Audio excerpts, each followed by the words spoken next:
Good evening, everybody, and welcome to the 20th episode of Pop Go the Writers. I'm not sure if people said we couldn't do this or shouldn't do this, but we're here now, 20 episodes in. And tonight we are joined by a very special guest. He is the creator of Molly Danger and the artist has on such amazing books as Supergirl and Firestorm, Jamal Igle. Hello! And of course, Paul's here. So, Jamal. Jamal, before we get started, why don't you let folks know what you've been working on and where they can find you? Okay, well, if you can find, well, no, usually they can't find me. I'm usually, fighting with Zack Snyder fans on Twitter. So that's mostly where you can find me these days. Although I do have a Facebook page, but if you send me a Facebook request, I'm more than likely to ignore it for a very, very long time until I'm feeling generous. You told me. Well, you've been my Facebook friend since before Facebook existed, Paul. So it's true. And then I'm currently working on the final issue of The Wrong Earth, Night and Day from Ahoy Comics, which should be out very, very soon. But I'm doing that, and I'm working on some short story stuff for Deadbeats Anthology and just a bunch of different little things here and there and stuff that'll be announced soon. And, mostly trouble. Where there are comics, you will find him. Yes, like an STD. Where there is art, he is there. Also like an STD. And Paul, how about you? What you been working on lately? Doing the switching over to full-time comic shop management, in addition to working on the follow-up to the Eisner-nominated John Carpenter's Presents Storm Kids Stanley's Ghost. Oh, you were nominated for an Eisner, huh? I thought I had mentioned it, but I don't like to talk about it too much. So, yeah. Well, congratulations on your nomination. Yes, yeah. Thank you, sir. You're welcome, sir. We are old enough and silly enough to be like a step away from vaudeville at this point. You know that. Really, yeah. Well, I mean, you were both in LA. Well, I know, Dan, you've been in LA forever and ever, amen. Yeah. But we were all three out there near the turn of the century. I know, scary, huh? Yeah. Oh, Y2K. Yeah, I was a computer programmer during the Y2K thing. And people still don't understand that the reason it was no big deal is because we did something about it. Yes. People it turned out to be nothing. No, it turned out to be nothing because we jumped in and went, That's this right. got fixed. I spent 3 years going through system after system fixing the damn thing because somebody was too lazy to put a 4-digit year. Well, Dan, it's purely a matter of the space on the teeny tiny hard drives. True. No, it's more a matter of the space of extra zeros that people didn't want to pay to have it done right in the first place. Yeah. That was the issue. Yeah. It is pretty amazing the way computers have advanced in just a handful of years. I put out my first comic in 1996, and we were using SciQuest discs. Oh my God! Meg. And I would color a page, and I'd have to put one on a SciQuest disc, and then send that off, and then I could do the next one on the computer. And now, now I'm doing comic color. It's ridiculous. I am, as some people are aware, I have a 13-year-old who is now getting into drawing herself, and she's interested in animation. And she's got a Wacom tablet and a MacBook Air, and she does everything with these two pieces of equipment. And Dan, you were talking about SciQuest discs. You started me thinking about Fiery and zip drives and chain networks, and oh my god, just everything. Like everything had to be printed out to be proofed. Like before, when you were doing the coloring and the lettering. Oh, yeah. I don't feel too bad about. I don't feel too bad about that because when I first got into programming, we had the 3.5-inch discs were the new thing. Right. You know, they had gone from 5 1/4 to 3.5. But I was working for Mount San Antonio College in their IT department, and one of the guys there used to run around the campus carrying the boxes of punch cards. It's like, okay, I'm just that guy now. Yeah. Now, did we all remember to put on our Depends before we got on the air today? Depends? Yeah, yes, Grandpa. That's right. Yeah. Tonight we're going to talk about Reb Brown as Captain America. Actually, Paul and I have dueling Captain Americas on a racial matter because I just got this beauty. Nice. Wait, hold on. Which my local toy store only had 2 of them, and I wasn't going to do it, and I said, screw it. Might as well. The shop I'm running, it's got a couple, and I'm just like, stop it. Just stop. Because I've never collected action figures, really. Right. I've got a few that people have given me, but it's like, don't start because you'll never stop. Whatever you do, don't fall for Hot Toys. Oh, too late. I had to stop because my addiction, I'll show you my addiction over here.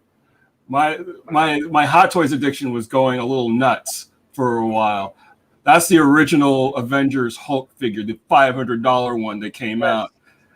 One of the few I'm missing. That is probably the most expensive Hot Toys that I. You know, when the price went past $200, my wallet said no more. Yeah, I just picked up the Mandalorian deluxe figure. Yeah, and the red and black suit Spider-Man, the upgrade suit. Yeah, the Steve Ditko one, basically. Mm-hmm. Yeah, it's hurting, but yeah. So, Hot Toys is my addiction. Well, the Sam Wilson figure, the Marvel Select one, that's the compromise because I saw the Hot Toys was putting out a full size, like the 1/6 scale one, which was almost $600. Yeah, and I just repeat the same mantra that I started repeating when I saw the 66 Batmobile at the Sideshow booth in San Diego years ago. Said, I don't have the room, I can't afford it. I don't have the room, and I can't afford it. I take the other approach. I got a message from a publisher and said, "Hey, I need you. I need a script for this book." I went, "How much does it pay in Hot Toys? What's the amount, and can I get one?" You know. And apparently, Jamal, I've heard that people frown on not feeding or sheltering your child. Is that true? No, that's what they tell me, but sometimes sacrifices they need to be made. Yeah, and she probably thinks they're cool too. So nah, they're daddy stuff. That's daddy stuff. That's wow. I'm old and out of touch. That's daddy stuff. For sure. The way you today, I don't know. All right, now he's getting berated live. All right, why don't we get into, before we jump into Loki though, did you guys see the latest Shang-Chi trailer? Yes, I did. Very much so. Did you have the same reaction as I did of, is that Wong in the Abomination? Pretty much, yeah. No, actually that was my second sort of after Fing Fang Foom. I don't think that's Fing Fang Foom. I think they're calling him the Great Protector. I'm calling him Fing Fang Foom. Yeah. Oh, trust me, I want him to be Fing Fang Foom. In purple underwear. Yes. He's got to have the purple underwear. Yeah, I thought though that the director said there definitely would not be Fin Fang Foom. Yes, but there's a dragon, so that's close enough. Yeah, I was going to say, however, it's not like Marvel hasn't lied to us on occasion. this is true, and so far this is a movie with enchanted or alien iron wushu rings and lion dogs, Yeah. like giant lion dogs running around on the field of battle. Yes. Yeah. I know the rings weren't new in this one, but boy, that was the smartest move. Oh, absolutely. Absolutely. Yeah. But Well, I think and it seems universally accepted. Like people are like, wow, that was really good. Yeah. Like, as opposed to, oh, hello, I've got all my rings on my finger. yeah, well, I think but I think also because I seem to be, or at least taking from whatever lessons they learned about cultural appropriation from Doctor Strange and applying it to Shang-Chi. Yeah. Yeah. They're both good and bad because they thought that they could get around like the wizened old Chinese sorcerer or Tibetan sorcerer by casting Tilda Swinton, who can play anything apparently, animal, mineral, or vegetable. And I love Tilda Swinton. Yeah. I love Tilda Swinton. But I thought she did a great job, but it's a dicey situation. Yeah, and it always is.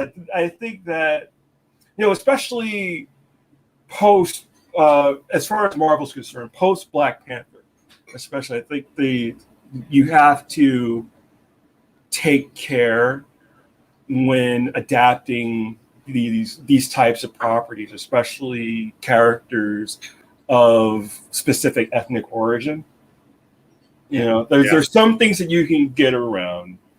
There are other things that you can. You have to try and balance that with the nature of what they've set up in the MCU.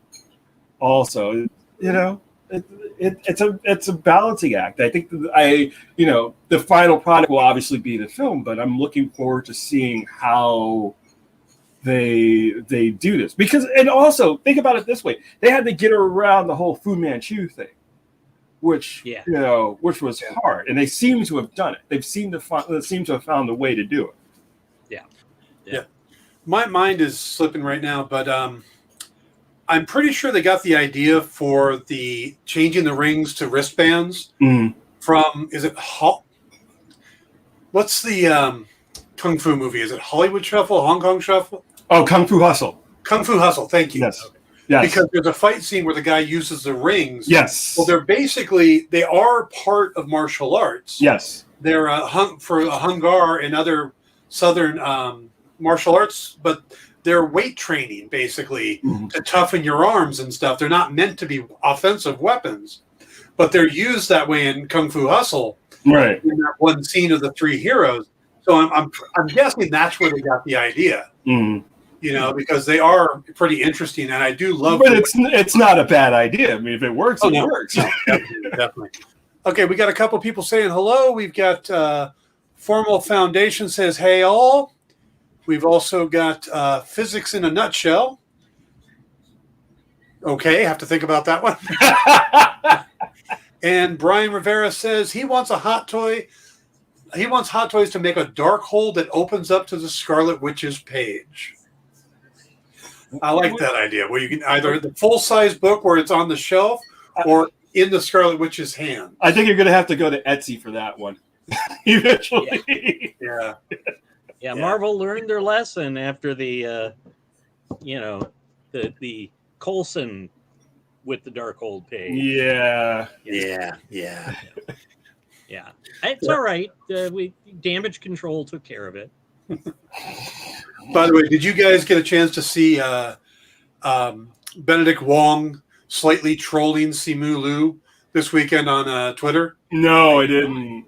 Simu decides to, I'm going to paraphrase it. I don't have the actual thing in front of me, but Simu Liu posted that his parents have just discovered coffee. And by just discovering coffee, he says it's basically instant coffee. And by instant coffee, he means putting a spoonful of instant coffee in a huge glass of milk just to add a little coffee flavor to it. And Benedict Wong responded with the exact Michelle Yeoh quote from the thing about "you are the product of your parents." It was perfect. Nice. All right, let's go ahead and get over to Loki. All right. So let me put up a spoiler banner just in case anybody hops in. Spoiler.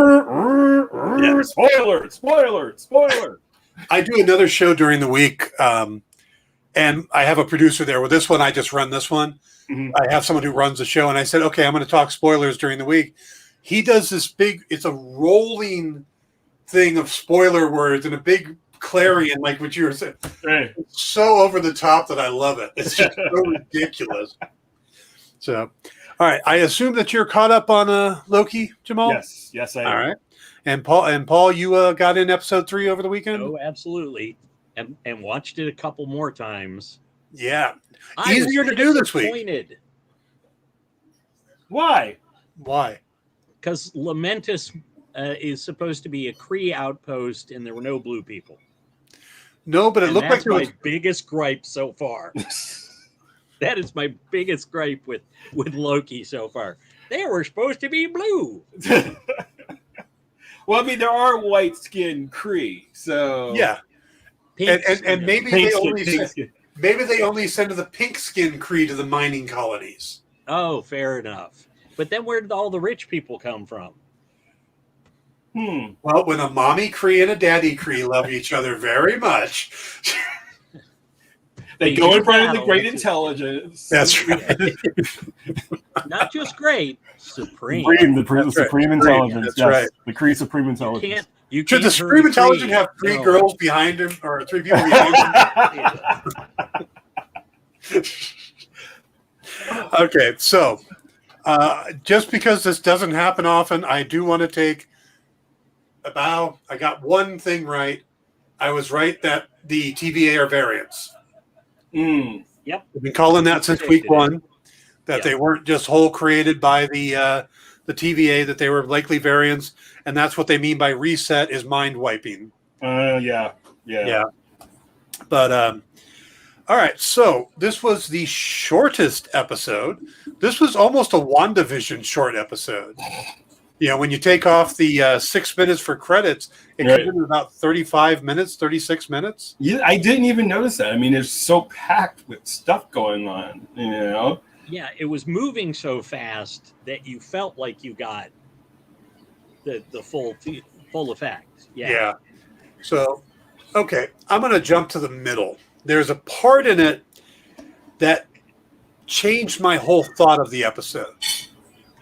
There's a moment where she falls or she wakes up at the table and Loki is singing and having a big party and he's no longer in his guard outfit. Mm-hmm. That was the most awkward cut. And from that point on, I suddenly wonder, is all of this an illusion inside her mind that Loki's doing?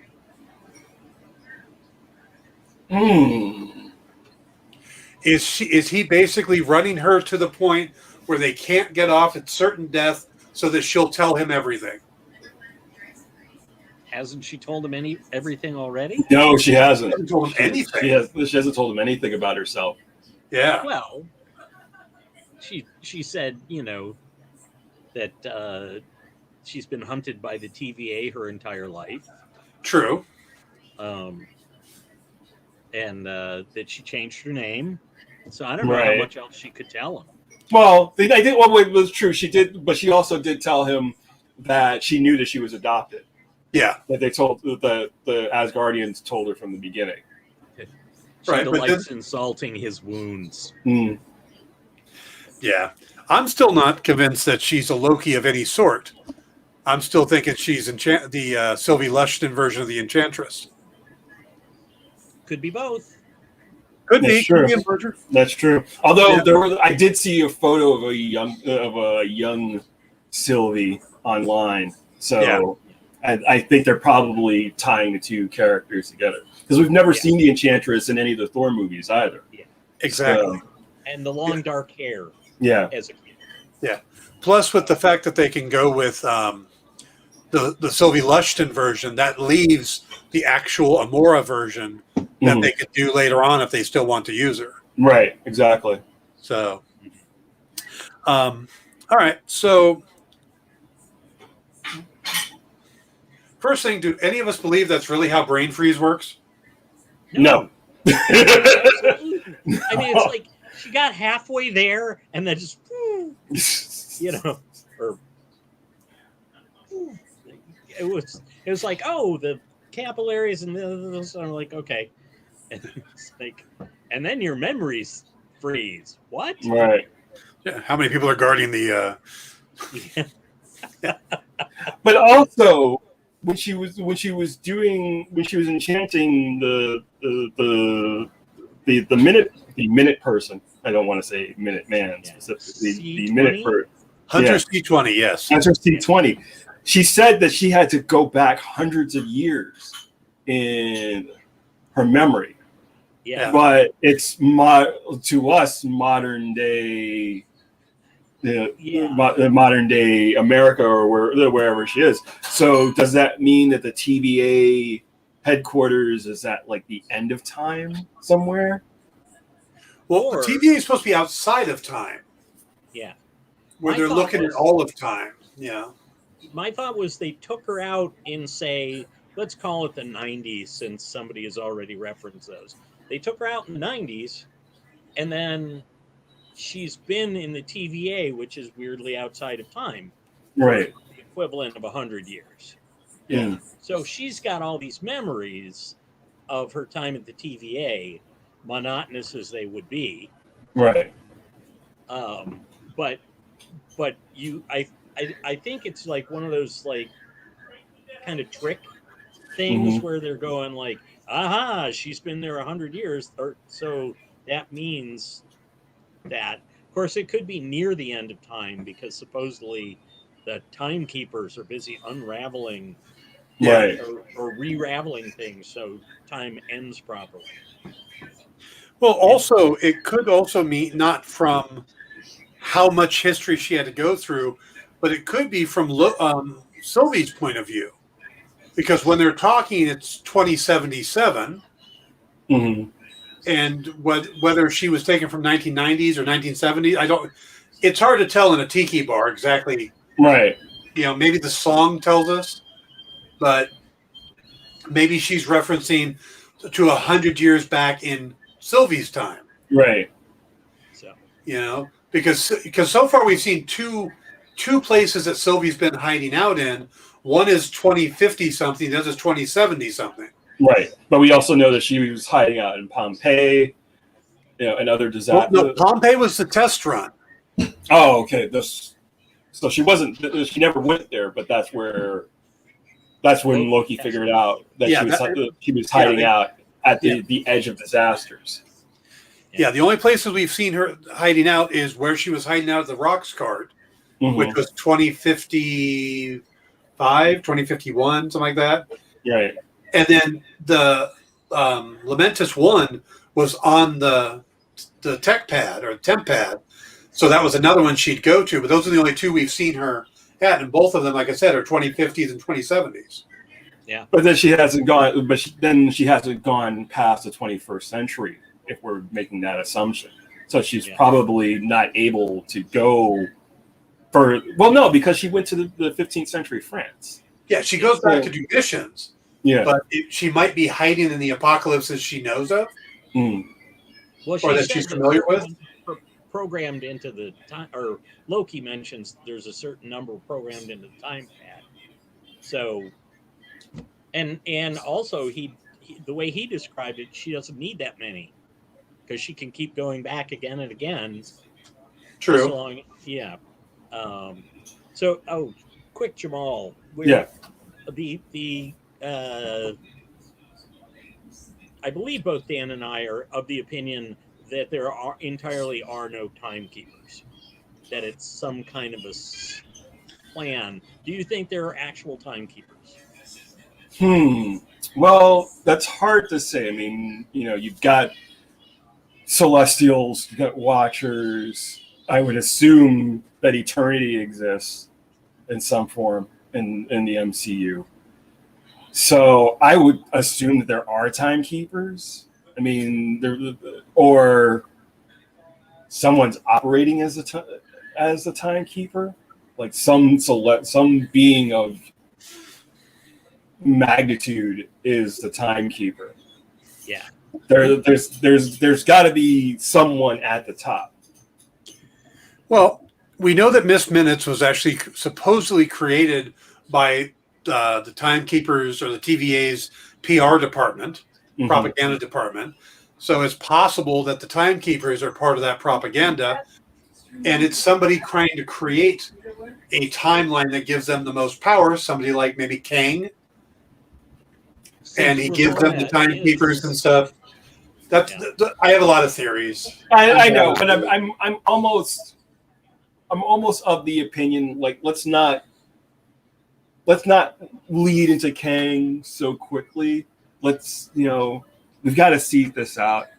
I mean, we know that Kang has been cast. We know but let's not. I don't know. I love that they seeded Thanos in the first Avengers movie, and they kept coming back to it.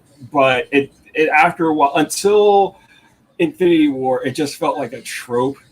Like, where's Thanos going to show up again? Is he actually going to do anything? No, he's just going to sit in this floaty chair and be menacing and all Josh Brolin-y. Yes. Eventually Josh Brolin-y. Yes, eventually. Yeah. Once they switch. Actually, I think the time Brian says, I think that Mephisto and Reed Richards. Yes. Because all the people keep going, aha, this means they're showing up. Yeah, I know. I will admit that I was actually disappointed that Reed Richards didn't show up in WandaVision, or at least he wasn't mentioned in WandaVision. I thought it was going to be. I thought it was going to be Blue Marvel, but that would have made sense too. But it actually turned out to be Sue Storm.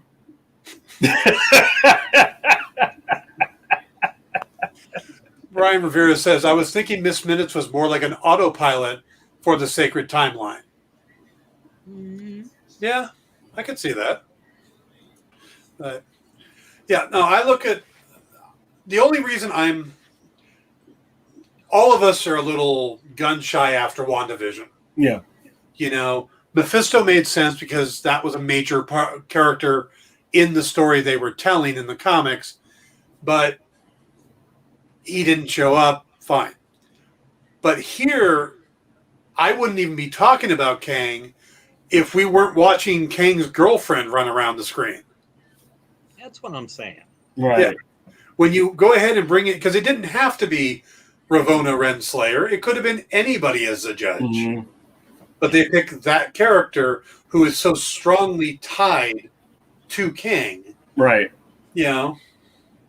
It just seems kind of leading,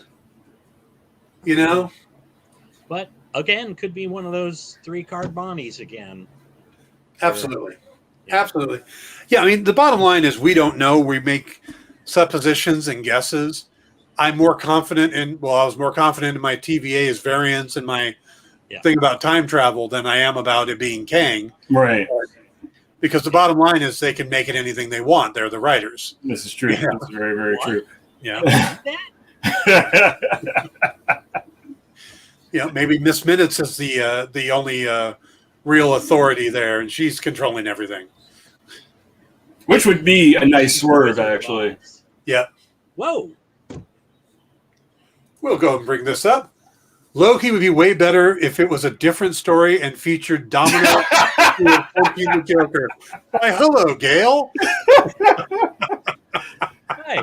Gail doesn't seem to be a fan of Loki, of what's going on in Loki. Gail apparently, no, I guess Domino is still Marvel, but yeah. Will Cyclops show up with his heat rays? Well, I think it is all Loki is all an attempt to open the door for the mutants So that Yeah. so that somebody can troll Gale with Yeah. Evan Peters was a variant. Uh, Off Boner was a variant. All right. So there is an action scene in this where we get to where the arc is taking off.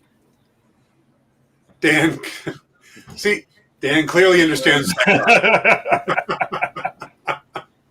you said the 3 magic words: Cyclops, heat, vision. Heat. yeah. So the scene itself was so just kinetically, just the feel of the scene where they're running through and they're trying to get to the arc. It was excellently done. It was well choreographed. It kept moving. It had a great pace to it. It made me mad because I had freaking cliffhangers, man. Just it felt like the whole thing was done in like one shot, reminiscent of the Daredevil hallway fight scenes in the Netflix series. Yeah. You know, but there is that moment, and a lot of people are talking about that, where that big thing of debris is coming down, and Loki says, "I've got this," and he stops. He's exhibiting a power that he's never exhibited before. Yeah. Okay. Tell me, Jamal, you go first. What the hell did he do there? What was he doing? I have no idea. I have never. He has never exhibited that sort of ability before, which makes me start thinking about your theory about him manipulating Sylvie's mind. Mm. So I don't know. I don't. Has he figured out how to manipulate time? Did he drop a time stone in his pocket from Casey's cart? Yeah, that might No, start he was working now. Just happy to see you, Dan. That's the Tesseract. But How about you, Paul? You got a theory about see, suddenly? He's throwing around. The weird thing was that we saw no green. Yeah, because he throws around those like kind of force blasts. Yeah, like you might say concussive force. Mm-hmm. And I would think, those shove people around. Isn't it just a larger version? But now, no, but it didn't. But he didn't emit any type of energy, so it just sort of put his hands up and everything stops. But briefly, he didn't emit any form of energy the previous episode when he was worthy enough to summon a Roomba.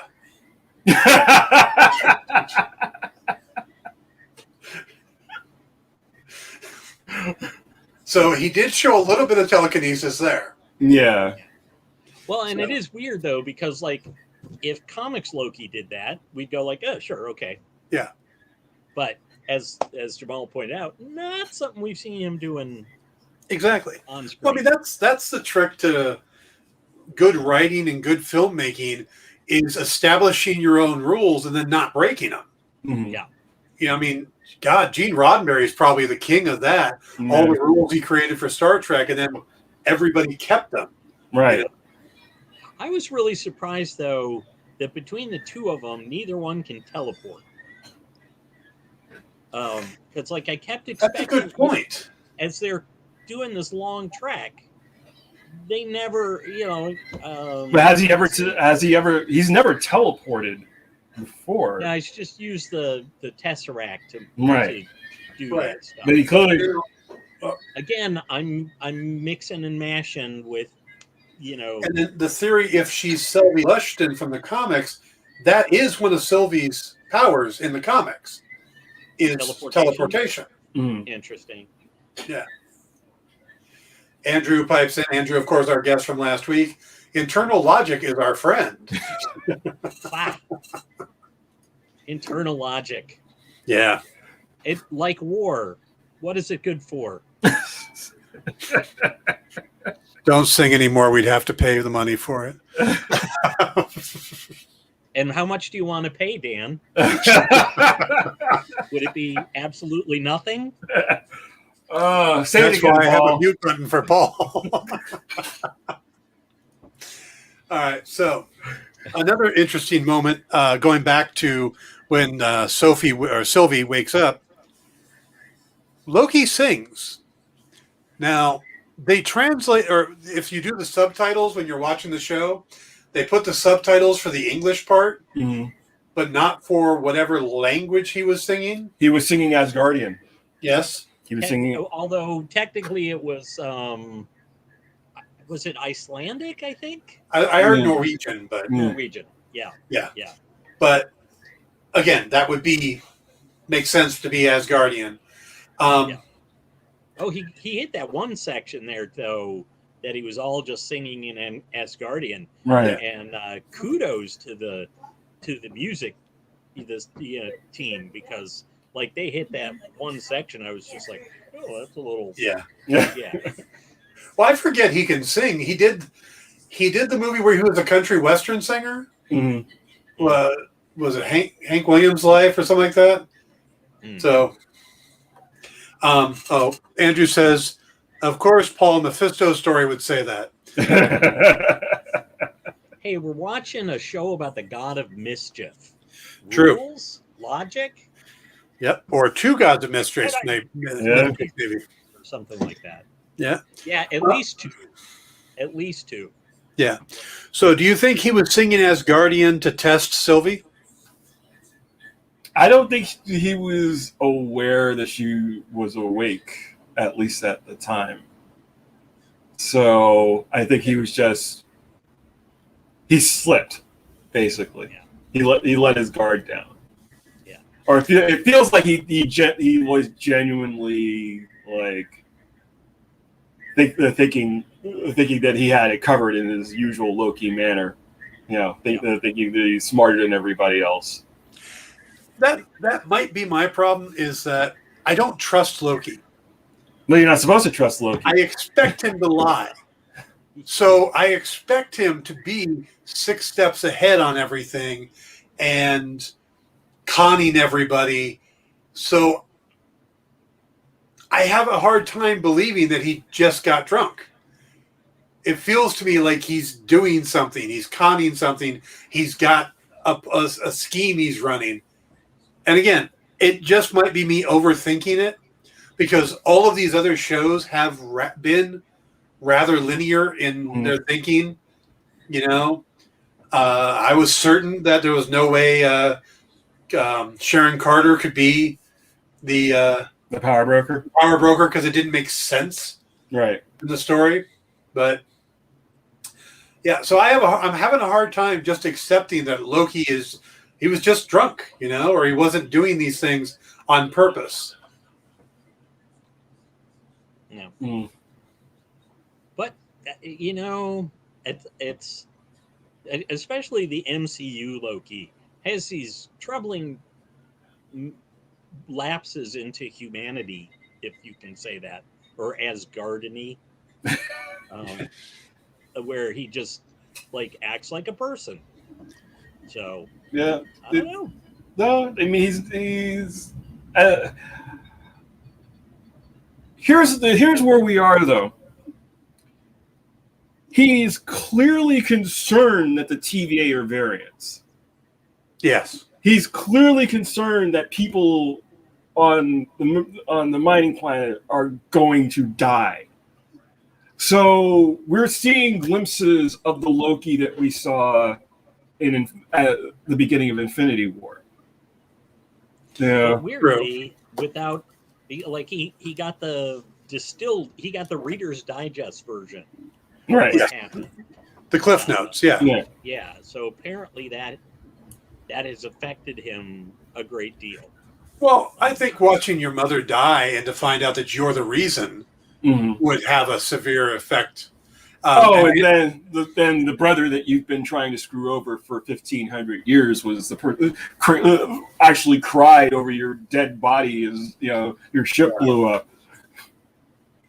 Yeah, and your dad actually says he's proud of you and loves you. Andrew brings up. He says, thinking about Loki singing, he says he think he did it because he misses Asgard, Frigga, and his family, and subconsciously testing her too. Testing Sylvie too. Loki doesn't know how to stop being a trickster. And again, that's my point of view on that. Is Right. that I have a hard time. Anytime that he says, yes, I'll help, I don't believe it. Yeah. Well, No, I can believe it, but I can also see that he's also thinking of another angle for it as well. Yeah. Yeah. Jake Ferber called it with the after the first episode, and this is basically like Doctor Who meets White Collar. Yeah. In terms of tone. So, again, both of those characters, good guys, but also know how to play the angles. Yeah. And by the way, credit to you. So who'd you say said that? Jay Ferber. Okay, because I've been calling it Doctor Who meets 48 Hours, but White Collar is so much of a better analogy for that. I'm almost hurt that I didn't think of that because I love White Collar. Would that be Supergirl TV show, Jay Ferber? Yes, that would be. Yes, that would be. Yes, that Jay name Ferber. dropping going on. Yes, yes. Also formerly of Zoo, and several other shows that I can't remember at the moment, because he's doing a lot. But yeah. Well, if we're going to name drop, I'm going to drop one too, because this is actually where my train of thought was going anyway. When I first got into writing, I met James Hudnall at a convention, and James gave me one of my favorite pieces of advice I ever got, which is the audience loves to watch a liar if they're in on the lie. And I think that's why we like Loki so much. Right. We know he's lying, and we're in on it. So that's where I think that's why I'm kind of at this point thinking, okay, it has to be he's doing something, because that's how they write Loki. Right. And they bring us in on it. So, yep, just not buying that. I'm not buying they're going to die. No. But he has been. This is like the first time we're really seeing him out of his depth. Right. It's like, wait, you're weaving the timeline? You've got desks full of Infinity Stones? Like, that really shook him. Yes. Where he's just like, that it's he always thought of himself as being way above.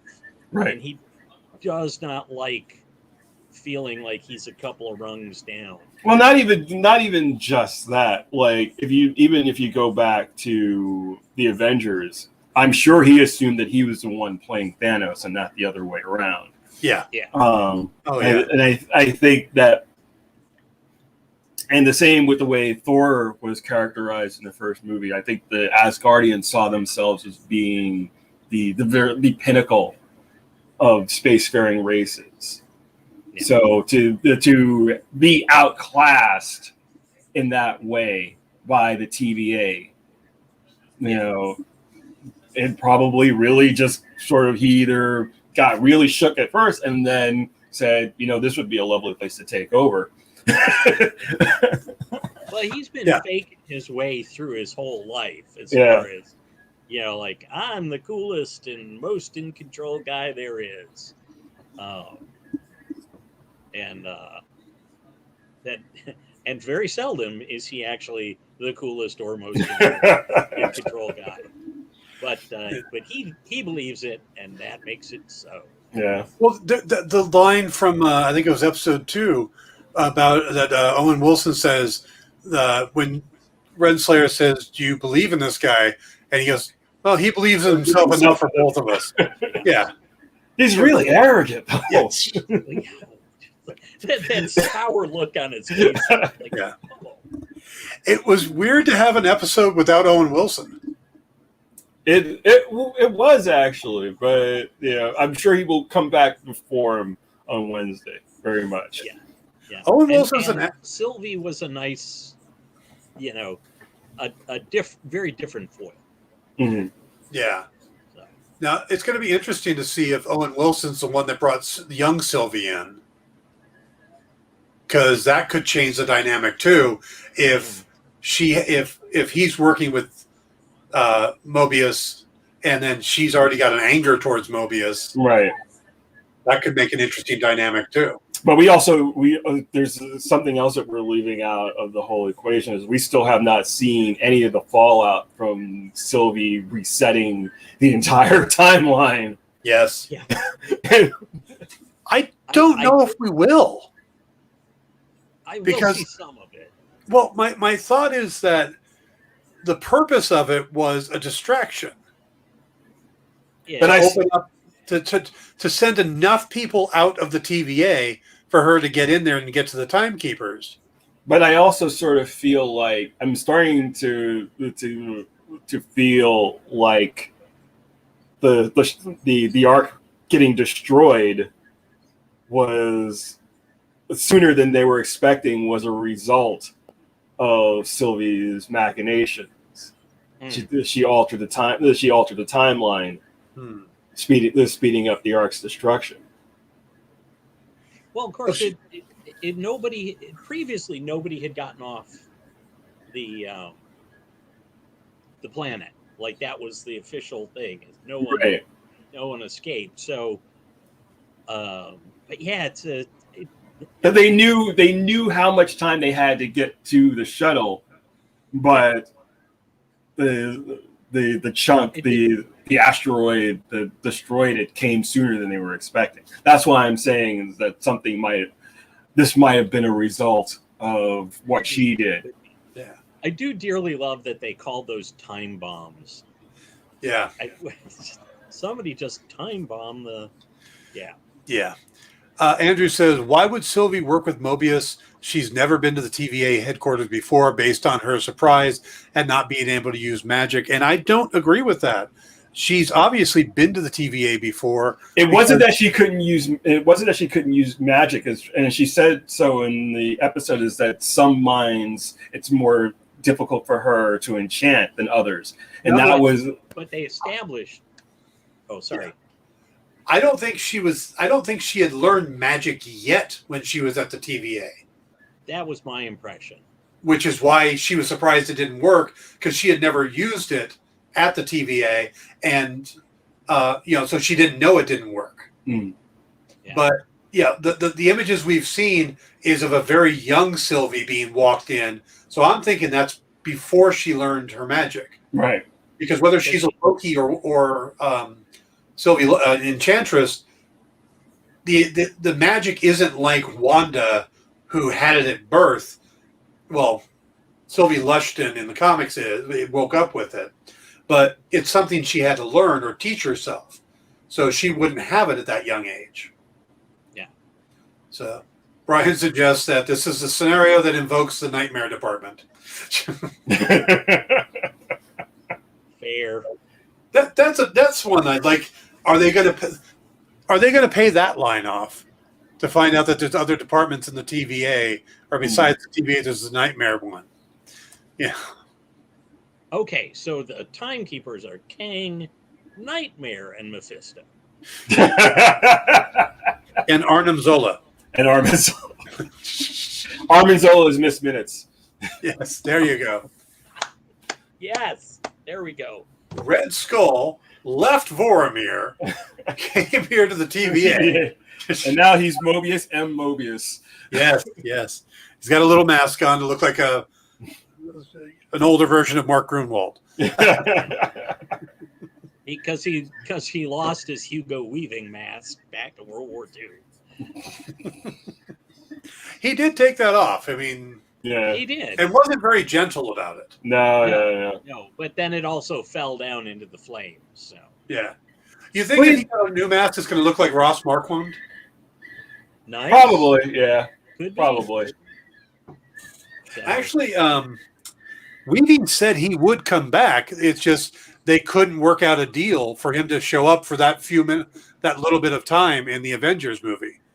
So I guess if they did do something big with Red Skull, he would be interested in coming back.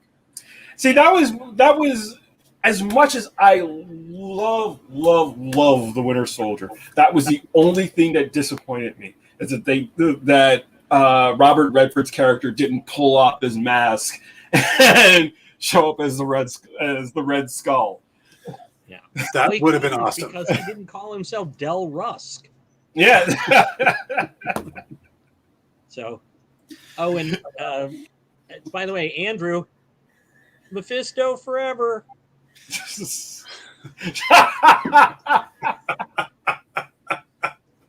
Should get you a T-shirt. Here. Yeah. Paul is Anyway, Mephisto's #1 fan. Yeah. Actually, I want now to see Loki, old Loki, and Mephisto in a John Buscema slouch off.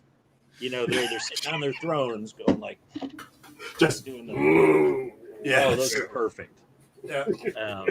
Yeah. By the way, Andrew agrees with you, Jamal. He was so hoping it was Red Skull. that was the only thing that my little nerd heart was just like, oh, they didn't go there. They could have gone there. It would have been so cool if they found a way. And then they could have made it.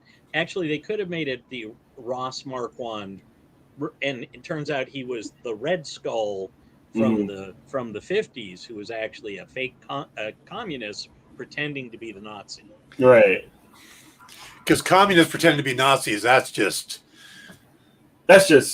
normal. The fear factor. That kind of thing doesn't happen in real life. Yeah. Totally different ideologies. All right. So since we brought up Robert Redford, and since we brought up Mephisto, and one of the popular casting on Mephisto was Al Pacino. Oh, come on. Really? Just because Yeah. he's played the devil before. And he's met with Marvel. Oh, that's 'Cause right. there was We did talk- talk about that. Yeah, What we he did need talk is- about that. There was something. And It's, there was talk that Mephisto was going to show up in the Thanos saga. So, What we need is Robert De Niro as Louis Cypher, and he could turn out to be Mephisto.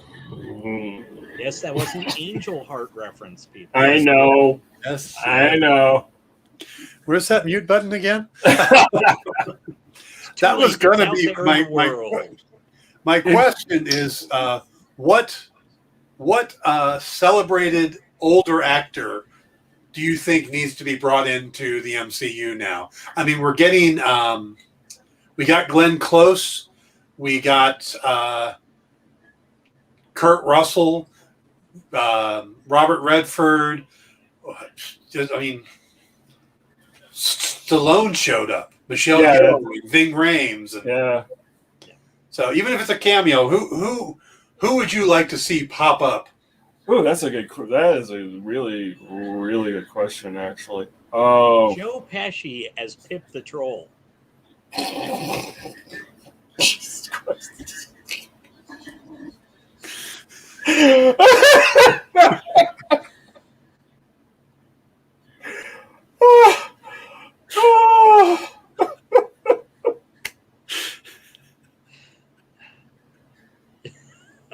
I've broken you. Jamal, save us with an actual suggestion. Andrew says Dick Van Dyke as Mephisto, and he's only kind of kidding. You know who I would like to see? Honestly, Sam Waterston as Phil Urich. Ah. Yeah. All right. Okay. Oh, I was going to say Angela Bassett, but she's already been T'Challa's mom. Yeah. David Hasselhoff even popped up. Yeah, that's And not as a variant of Nick Fury.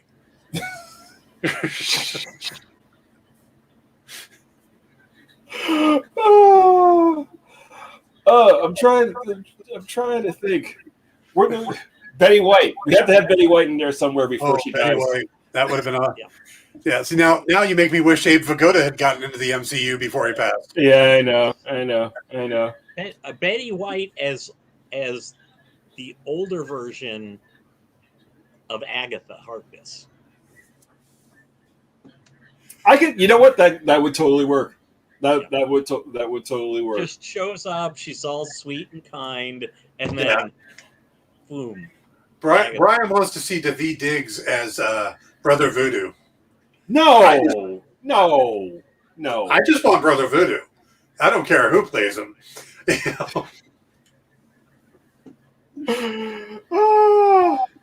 I could see. I would rather see. Who would I rather see as Brother Voodoo? I could. Honestly, I could see Taye Diggs more as Brother Voodoo than Daveed Diggs, to be honest. Okay. Ron Funches? Okay, we're going to do some magic now. I mean, let me just get this worked out. Oh, I'd love that. That's great. I love Ron Funches. He's great. he is tremendous. Yeah. All right, so speaking of actors joining the MCU, since Richard... I got one. Okay. I got one. Leslie Jordan as Willie Lumpkin. Oh. Nice. I could see that. That could totally work. Though we because I have your mail, Dr. Richards. It's right over here. And that is the postman that Sylvie had a relationship with. Oh. I'm going to call Kevin Feige. I think we got it. Yeah. There we go. Wow. By the way, am I the only one who heard of a postman traveling apocalypses and stuff and think of Kevin Costner? Yeah. Oh. Probably. Yeah. I that didn't even dawn on me. Although maybe maybe she's talking about the previous Willie Lumpkin, Stan Lee. Yeah. He did end up hanging out with the Celestials and with the Watchers. Yeah. All right, let's a little bit back to the storyline. Why do you think Sylvie actually thought threatening Loki would have stopped Renslayer at all? Jamal? I don't know. I think she just assumed that they put more value on the Loki variants than clearly they've been after a lot of them, or they're working with a lot of them. I'm actually curious if we're going to see any other Loki variants before the series is done. Yeah, I mean, if they're resetting Loki, I mean, they were willing to reset this Loki variant, which, if that means wiping their mind and putting them to work in the TVA, are there other Loki variants currently running around the TVA? I would assume so. I mean, they already brought in Peggy Carter, so yeah. I'm sure the TVA are chasing Steve Rogers around creation right now as he's putting the face. What the Avengers did was part of the plan. Okay. Yes. I have a hard time believing that. So do I, actually. I think it was just like, we'll just paper over that real quick so that we don't have to deal with that. Suddenly the timekeepers are Urkel. I meant to do that. Did I do this? Yeah. No. Brian says, I don't know what character, but Peter Stormare needs to be in the MCU too. Ooh. Yes. Who would you cast him as? The Silver Surfer. Actually, I'd like to see Peter Stormare as Nightmare. Ooh, that'd be interesting. Yeah. That's. I could definitely see that. He'd be an interesting Doctor Doom. Oh, he would. I'd hate to scar his face, though. It's not permanent, right? It's just makeup. I keep getting that confused. Yeah, they're not going to heat up the mask and then stick it to him in the makeup trailer and let it singe. They just have it sitting on a hot plate. Yeah. Now this might sting a little bit, Pete, Yeah. See, Andrew says Mephisto, but I got to tell you that seems too on the nose. He's been there, done that. Yeah. Yeah. So Shuggoth, or who's the one they're talking about now? Shumagorath. Like, he wanted to say Shuggoth. I keep wanting to go with Cthulhu or Lovecraftian name. Shumagorath doesn't have a face. If you can't see it's mostly Pedro Pascal does it in The Mandalorian, and that works fine. Yeah, but he's basically an eye with tentacles. Shumagorath. Oh, I thought you meant Pedro Pascal. Yes.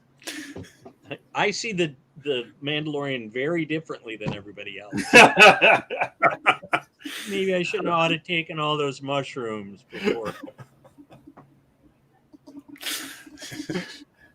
So Grogu was floating things way before the second episode, huh? Yeah. And I don't know why people keep talking about him looking like Yoda. He's just a little guy. Reminds me of Gilbert Gottfried, really. Gilbert Gottfried in the MCU. Diablo. No, they should have gotten Gilbert. Stunt casting almost, but they should have gotten Gilbert to play Howard the Duck.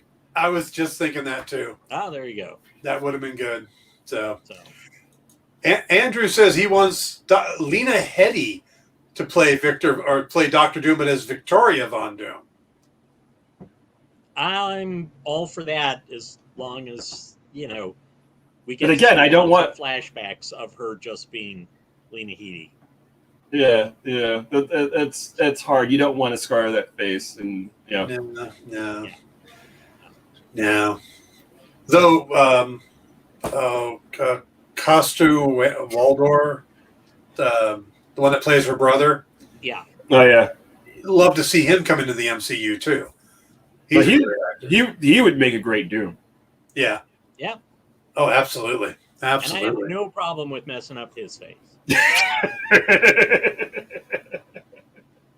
I kid, Nicola.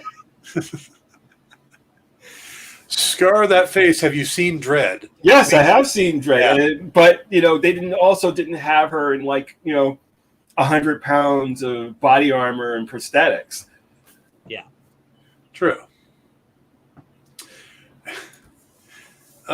Man, you're really off the scales on this one. So where do we see things going? Yeah. Oh, don't even. I gave up trying to figure out where they're going with this. I thought I knew up until this episode, but where did you think they were going? I thought it was going to stick with the whole merry chase across space and time, with the Loki variant just barely getting away, and then but Loki's still playing. I mean, he's still going to play the TVA. Ultimately, yeah. I mean, we've seen glimpses of that in the preview material before. Good night, so, good night, Bubba. Good night. See. Aww. So I still see that angle, but I think it's probably going to lean more into Loki being more altruistic. And seeing this as liberating the variants of the TVA somehow, yeah. Maybe break the hold and raise them up as his army because they're going to be mad. Yeah, true. They're going to be a little upset that they're variants. Yeah, we still haven't seen President Loki yet, so right with his USA pins and stuff. So very true. Yeah. Because I have no clue where this is going. I had a sense with. It's weird. I had a better sense of WandaVision, which was just bizarre. Mm-hmm.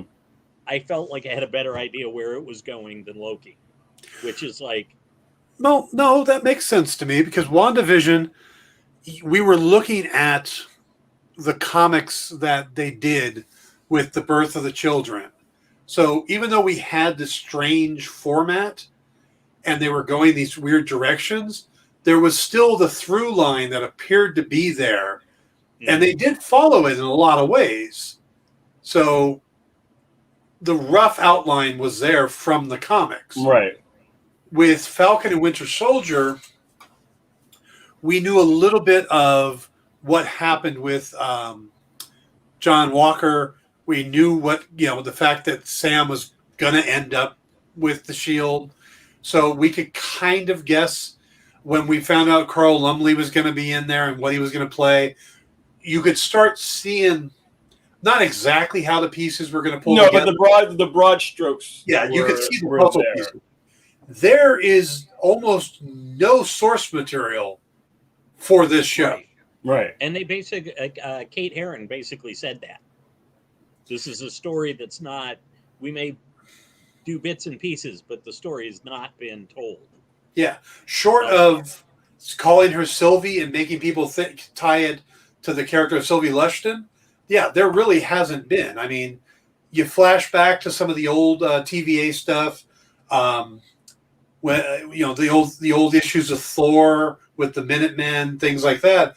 But that's more of the structure of the TVA than the actual story. Right. Yeah. Yeah. So yeah, there's no story. So it makes sense that you had a better guess on WandaVision and Falcon and Winter Soldier because we kind of knew the broad strokes, as Jamal said. Here, I mean, we didn't even know what Loki we were technically starting with because we were starting with one from 2012 that hadn't gone through everything that we just watched him go through. Yeah. Yeah. So we didn't know how much he was going to be changed. And I still think the first episode was absolutely brilliant for the three major things they had to do, which was establish the TVA as a world, basically get us the Loki from 2012 to the somewhat malleable Loki of 2019 that would actually help people. Or 2023. No. He died before the jump. He died in 2019. Right. Yep. And at the same time, give us enough of a mystery that to start the story and to why the TVA even would want to have a variant Loki around. And I thought that first episode was absolutely brilliant in pulling that off, those three things off. Right. But they also did something in the first episode, which was also very smart. So when Mobius is, interviewing Loki, doing his entrance interview into the TVA, you are getting the entire condensed history of Loki in the MCU in that one short segment. So if you're not, even if you've never seen any of the other movies, you're suddenly up to speed with who Loki is as a character. Because there are a lot of people who are, who got Disney Plus, who are just watching, stuff on Disney Plus. They may not have the time to watch absolutely everything. Yeah. So. Yeah. This is just a random thought that popped in my head. If they had the ability to look at the entire life of Loki from birth to his death at the hand of Thanos, would they also have the ability to look at the entire life of the variant and see where he ended up in the Time Theater? Could they have pulled his tape? I don't know. Yeah, my impression is they can only pull from the sacred timeline. But it's kind of nice. Yeah, but they don't actually tell us that. Well, so yeah, because I'm trying to think of ways that they'll get rescued, and stuff like the whole thing is in one of their heads, the other one's enchanting them, and again with the weird cut of her waking up and the fact he kept asking how she learned how to do the enchanting makes me think it's him. But it's also possible that when he grabbed his daggers, he grabbed something else like the Time Stone or something that might help he might have found something that would allow Mobius to track him. But I mean, it just seems like there has to be something, So what's it going to be? And the time vault or the time theater now makes me wonder: can they look at anybody's entire life like that? I think they can, but I think that it's only if they're in that room. I don't think they have like absolutely everybody's timeline, But that Loki wasn't in the room. That Loki wasn't in the room. A variant was. That's true. But that's the sacred timeline Loki. Was that they've got the thing. So maybe they, in that gigantic netherworld, they've got tape on everybody. But even the Time Variance Authority doesn't have, no pun intended, time to look through everybody's life. They just store it and look when they have to. Right, but I think part of it is that if you think about it, the TVA is like Paul said, the TVA is only concerned with the sacred timeline as they know it. Sylvie has created a multiverse through her actions. So if their whole job, the TVA's whole job, was just to maintain that one universe and the flow of time in that one universe, they keep it from branching into the multiverse. And I think what we're going to find is this is going to be a lead into What If more than anything else. Well, that's interesting. Because I've heard a lot that What If is going to be completely standalone and it's just going to play with the movies. But again, Marvel lies. Yeah. So, but it can be both though. It can Yeah. be the show itself can be standalone. But for the people who are just fans of the MCU who don't read the comics, having that direct line from Loki into What If. Doesn't What If come out in like August or? yeah, it's soon. Yeah, it's soonish. So. Jamal, we got a nice little comment here from Nick Barucci of Dynamite. Hey all, hi Dan and Paul. Nice having Jamal on the air. Jamal is one of the best and smartest creators in the industry. Thank you, Nick. Tell him that, Nick. Yes, he can. Yes, he can. Shut up. Don't listen to Paul. I've seen what happens when you compliment Jamal. Right. So Jamal, go ahead and start working up a Red Sonja story now. Okay. Maybe some Vampirella. Yes, I need a couple of variants in order to do all of this work right now, as it is. So, I want to get like one of my smarter, more successful, better looking variants to do stuff for me.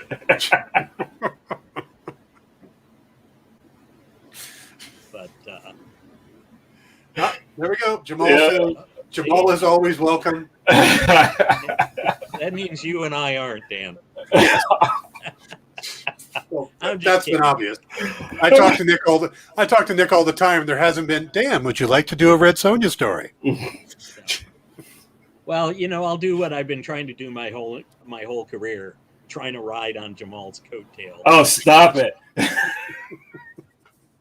So I can go like, yeah, Jamal, I'll help you out with that. Actually, Jamal and I have been trying to work together for like 20 years. I know it is, for whatever reason, it is just never. We almost had that one so close. We started and then it fell apart. But.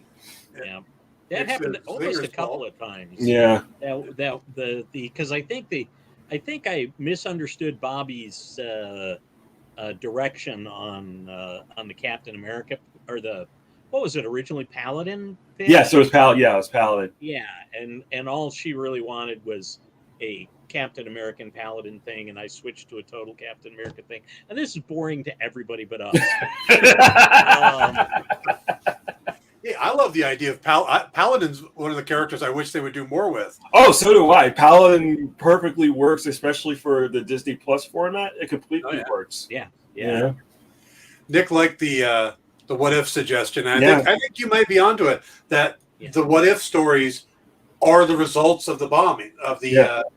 That would make a lot of sense. And maybe it's a perfect lead-in, and you can still have it be a standalone show that doesn't necessarily have to lead to anything else, but you have that lead-in, and it's always about the lead-in with Marvel. You know? Oh yeah, absolutely. Yeah. By the way, Nick, you should have come by earlier. Gail Simone was here.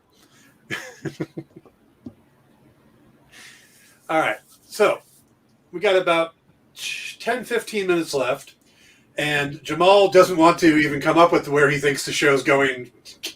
And I don't blame you. I have no idea. I learned my lesson after WandaVision. I have no idea. It's going to end like a James Bond movie, where he always ends up in like the life raft with the girl. Mm-hmm. So, and it'll just be like a flesh pit of Lokis. But isn't that technically masturbation?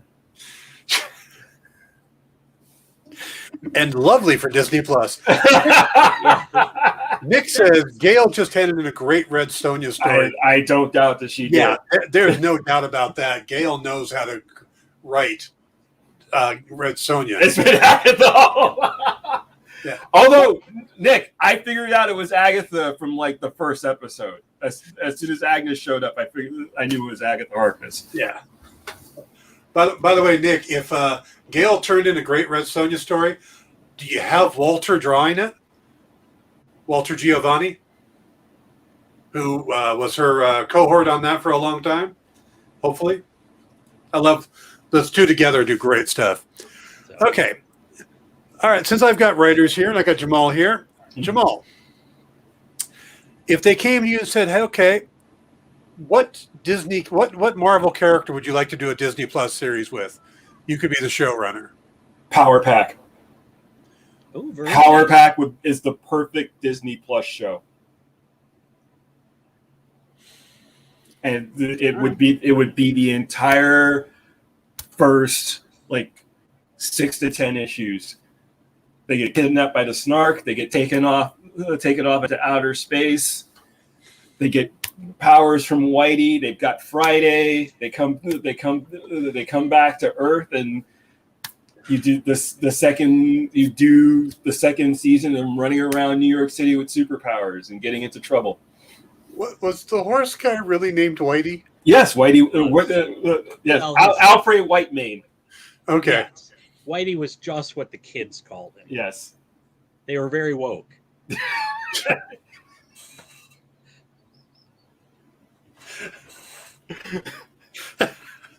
I'm sure the first draft of the script is called him Honky. Well, and when you think about it, from what they have, what they've revealed so far as far as the Disney Plus product goes, the only show that they really have that is going to appeal to younger viewers, besides What If, I think, is Miss Marvel. So you need another kid-friendly Marvel property. Okay. All right. Nick agrees, by the way. He thinks Power Pack would rock and Spider-Man would appear. That could work. I could totally see Tom Holland showing up in my Power Pack show. Yeah. Paul, how about you? What Warriors. Another good one. Yeah. Original team. Mm-hmm. New Warriors. Night Thrasher, Nova, Namorita, Speedball, and Firestar. Speedball was Steve Ditko's last creation for Marvel, right? Yeah, I think so. Yeah. Was it him or is it a? It's a Ditko creation. I just don't remember if he did anything after that. No. I think that was the Speedball and Niles were the last, like Niles the bouncing cat were the last. Follow along.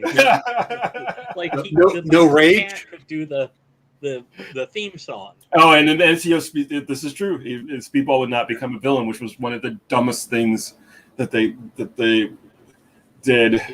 Is he a villain now? No, he was a villain. He was a villain for a while. He became a character called Penance. Yes. Oh, see, and I didn't realize After he Penance blew up was the a town villain. or whatever it I was. just thought it was him with the costume. Little Squirrel Girl. Is it Squirrel Girl like part of like the Avengers, like the Avengers Next or whatever, like the Young Avengers show that they were doing on the Disney Channel? Yeah. Oh no, he's saying because of Steve Ditko. That's right. Ditko did the first artwork for Squirrel Girl too. Oh yeah. So, but I think that was probably the same run, wasn't it? Like those in the same run of Speedball where Squirrel Girl was introduced. was it? I thought she showed up in an Iron Man for some reason. But well, Paul, do some typing. Let's see. Yeah. Quick Google search. Yeah. Squirrel Girl. SQ. Yeah, no, we know that Ditko created Squirrel Girl. That's why I'm trying to remember if she appeared in Speedball or was in something else. Yeah. First appearance was in Marvel Superheroes Winter Special. Winter that doesn't help. 1991. Okay. Yeah. Plotted and drawn by Ditko, scripted by writer Will Murray. Okay. All right. So So, I guess I need to answer my own question. oh, see, and there's Nick has jumped right on it before I did. Yeah. He knew it was. As you guys were talking, I was thinking to go a completely opposite direction from you guys on a Disney Plus series. Dominic Fortune. Ah, Go old school spy. Ooh. yeah. See, Okay. I'd also love to do Werewolf by Night, but I don't see Disney Plus doing a. No, I think they'd probably put that on Hulu. Yeah. Yeah. That's where they put Hellstrom. Yeah. Yeah. So. Yeah. By the way, I'll happily my first answer is always Daredevil, but they've already done Daredevil on Netflix. Yeah. But so Daredevil What would would they do? always be but Dominic Fortune, I think, would be a fun, unique thing in the MCU. Yeah, especially if you did him back in. Yeah. In the 30s, 40s. Little James Bond, little Indiana Jones. Yeah. Oh, can I just do like a minor name drop here because this was so. I found out that a guy that I went to grade school with, Cliff Charles, was actually the cinematographer on Cloak and Dagger for Freeform. So, and which was funny because Cliff was the guy that, like, I would draw comic books in school with him. Like, he would like trace stuff out of like old copies of Legion of Superheroes, and we'd like make up our own like superhero, like do our own comic book stuff, and constantly got in trouble. So, by the way, Nick's got it nailed. He's got Speedball was 88, Squirrel Girl was 90. okay. So those would be the last two things Ditko did for Marvel. So, wow, just completely lost my thought there. You were talking about stuff you would like to do. Yes, if you were the showrunner. Oh, yeah. But Dominic Fortune was the one that came to mind on that. Yeah. But, all right. Do you think, let's throw this one out here. There's constantly rumors online of Daredevil popping up in No Way Home. No Way Home. They've talked about him in She-Hulk. Right. Now they talk about him showing up in Hawkeye. I'm thinking this is like 99.9% just fan fantasy. Oh, absolutely. Because Hawkeye's already completed shooting, and you haven't seen who's the actor that played Daredevil? Charlie Cox. Yes, you haven't seen Charlie Cox anywhere on set at all when they were shooting in New York, especially. I think this is just a lot of this stuff comes from like heroic Hollywood, and we've got it covered, and all those jackasses. So throwing out clickbait, and every time I turn around, what was the one that I saw? today, Michael Keaton has signed on for three more DC movies after The Flash. Yeah, he's going to be the main Batman in the DCU going forward. Utter nonsense. Yeah. I don't trust anything until it's in the Hollywood Reporter or Variety, and even then. I want to hear it from Feige himself. I know, right? Yeah. I know there's an interview that Kevin Feige says that he really loved Charlie Cox as Daredevil, Vincent D'Onofrio as Kingpin, John Bernthal as Punisher, and Kristen Ritter as Jessica Jones. He doesn't mention Mike Coulter. He doesn't.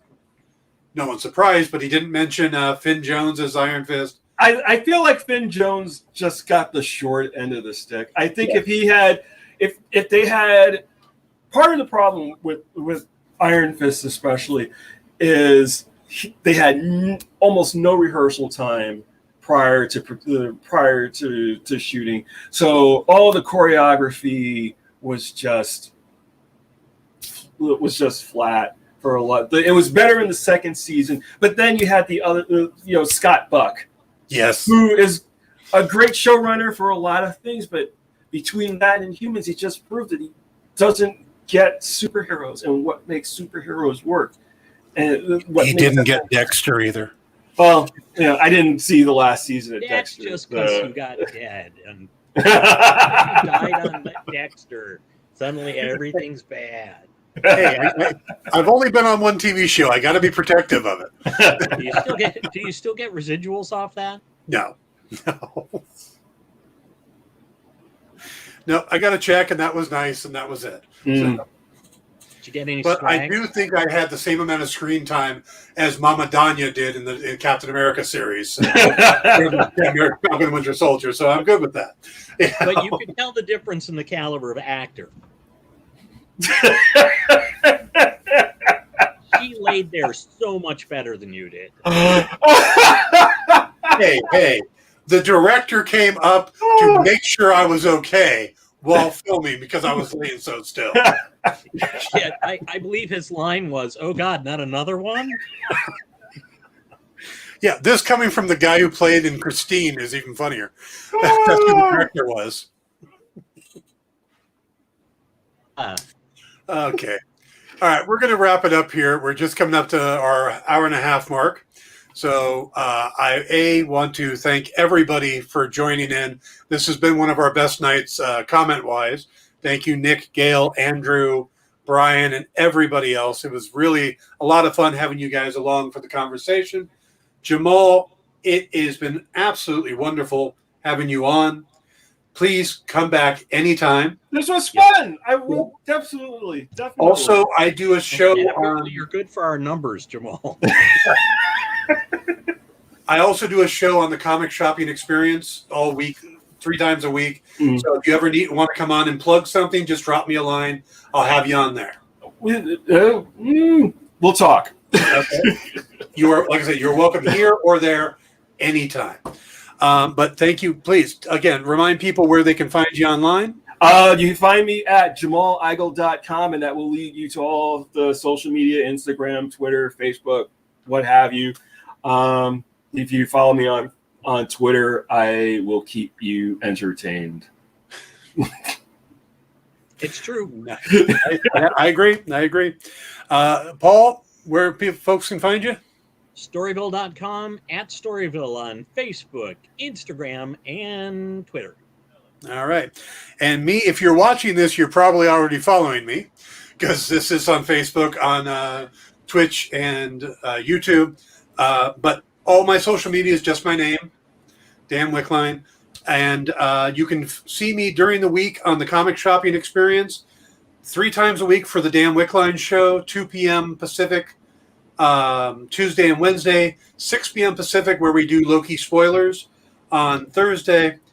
And also in stores this week with Kyle Northrup and I as we go through all the new books shipping on Wednesday. We do that Tuesday night at 5 p.m. Pacific, 8 p.m. Eastern. That used to be a show with Nick Barucci as well, but Nick is now doing other shows, so it's just Kyle and I. But we always refer to Nick during the show. So But again, thank you everybody for coming. This Pop Go the Writers also re-airs on Comic Shopping Experience a week after. So thank you everybody again. Thank you, Jamal. Thank you, Paul. We will not be here next week because of the 4th of July holiday. So we will see you guys in 2 weeks with 2 episodes of Loki to cover. So everybody have a great week. Have a great 4th of July holiday, and we'll see you soon. Have a good night. Bye. So long.